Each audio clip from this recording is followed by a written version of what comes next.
پیغمبر حضرت محمد صلی اللہ تعالی علیہ وسلم کی اولادیں آج کل کہاں موجود ہیں؟ یہ سیریز کی دوسری ویڈیو ہے۔ پہلی ویڈیو میں جیسا کہ ہم جان ہی چکے ہیں کہ نبی علیہ السلام کی تمام اولادوں میں سے صرف ان کی ایک بیٹی کے ذریعے سے ہی ان کی نسل آگے بڑھی تھی، اور ان کی یہ بیٹی کہ جن کا نام حضرت بی بی فاطمہ ہے، ان کی بھی جو ٹوٹل 5 اولادیں تھیں، ان میں سے صرف 2 ہی بیٹے، مطلب کہ حضرت امام حسن اور حضرت امام حسین کی اولادیں خوب پھلی پھولی تھیں، ایسی پھلی پھولی کہ آج تک دنیا کے الگ الگ علاقوں میں پائی جاتی ہیں۔ ان میں سے کربلا میں شہید ہونے والے حضرت امام حسین کی اولادوں کے بارے میں تو ڈیٹیل میں ہم لوگ اس سیریز کی پہلی ویڈیو میں بات کر ہی چکے ہیں، جس کو آپ لوگ ڈسکرپشن میں دیے گئے لنک کے ذریعے سے دیکھ سکتے ہیں۔ جبکہ آج نمبر ہے حضرت علی اور حضرت بی بی فاطمہ کے بڑے بیٹے حضرت امام حسن کے شجرے کا۔ ہم جانیں گے کہ ان کی اولادیں کس طرح سے اس دنیا میں پھیلیں اور آج کے دور میں کہاں کہاں پائی جاتی ہیں۔ ویسے ریسرچ کرتے وقت پرسنلی جو مجھ کو حضرت امام حسن اور حضرت امام حسین کی اولادوں میں ایک بڑا فرق نظر آیا، وہ یہ تھا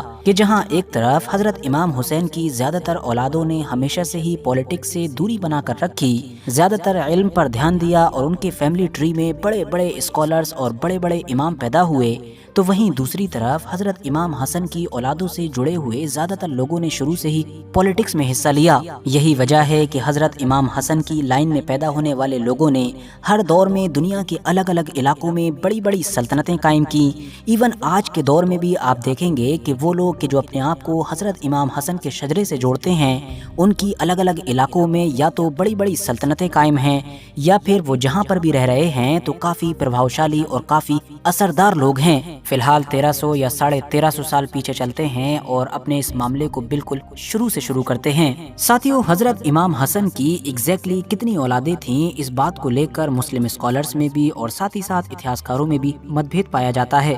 پھر بھی الگ الگ طریقے سے جو ایک اندازہ لگایا جاتا ہے، اس کے مطابق یہ نمبر لگ بھگ 20 سے 22 کے قریب تھا، جو تمام اولادیں ان کی کئی الگ الگ بیویوں سے تھیں۔ مگر ان تمام اولادوں میں سے بھی ایتہاسک طور پر جو بیٹے زیادہ اہم اور زیادہ مشہور سمجھے جاتے ہیں وہ 5 ہی ہیں، اور ان 5 میں سے بھی جن بیٹوں کے ذریعے سے حضرت امام حسن کی نسل آگے بڑھی تھی وہ صرف 2 بیٹے تھے، زید ابن حسن اور دوسرے تھے حسن ابن حسن، یا جن کو عام طور پر حسن المثنی کے نام سے بھی یاد کیا جاتا ہے۔ جہاں تک معاملہ کربلا کا ہے تو 10 محرم کے دن حضرت امام حسین کے ساتھ کربلا کے میدان میں حضرت امام حسن کے 3 بیٹے شہید ہوئے تھے، جن کے نام ہیں حضرت قاسم جو اپنی بہادری کے لیے جانے جاتے تھے، حضرت ابوبکر ابن حسن، اور تیسرے ہیں حضرت عبداللہ ابن حسن جو اس وقت ایک بچے ہی تھے۔ حضرت امام حسن کی ایک بیٹی بھی ہوا کرتی تھی جن کا نام تھا حضرت فاطمہ، جن کا نکاح حضرت امام حسین کے اکلوتے بچ جانے والے بیٹے امام زین العابدین کے ساتھ کیا گیا تھا،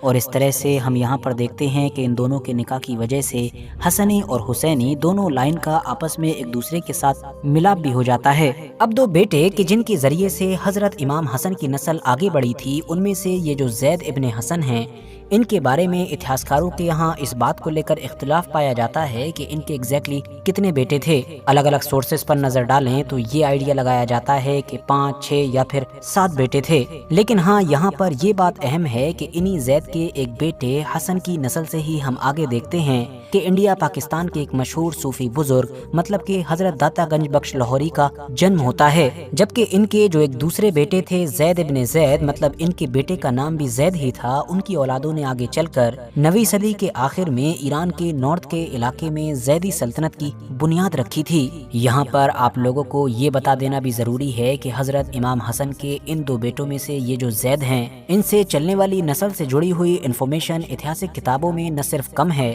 بلکہ جو کچھ بھی ہے وہ کافی کمپلیکیٹڈ اور اختلافی بھی ہے۔ مگر دوسری طرف یہ جو حسن ابن حسن ہیں کہ جن کو حسن المثنی کے نام سے بھی جانا جاتا ہے، یہی حضرت امام حسن کے وہ مین بیٹے ہیں کہ جن سے ان کی نسل نہ صرف بڑی تیزی کے ساتھ پھیلی بلکہ ایسے پھیلی کہ آج تک اس پوری دنیا میں پھیلی ہوئی ہے، اور ان سے اور ان کی نسلوں سے جڑی ہوئی تمام انفارمیشن سے اتہاسک کتابیں بھی بھری پڑی ہیں۔ دراصل دوستو معاملہ یہ ہے کہ یہ جو حضرت حسن المثنی ہیں، یہ کربلا کے میدان میں حضرت امام حسین کے ساتھ موجود تھے۔ یہ لڑتے ہوئے حد سے زیادہ بری طریقے سے زخمی بھی ہو گئے تھے لیکن شہید نہیں ہوئے تھے،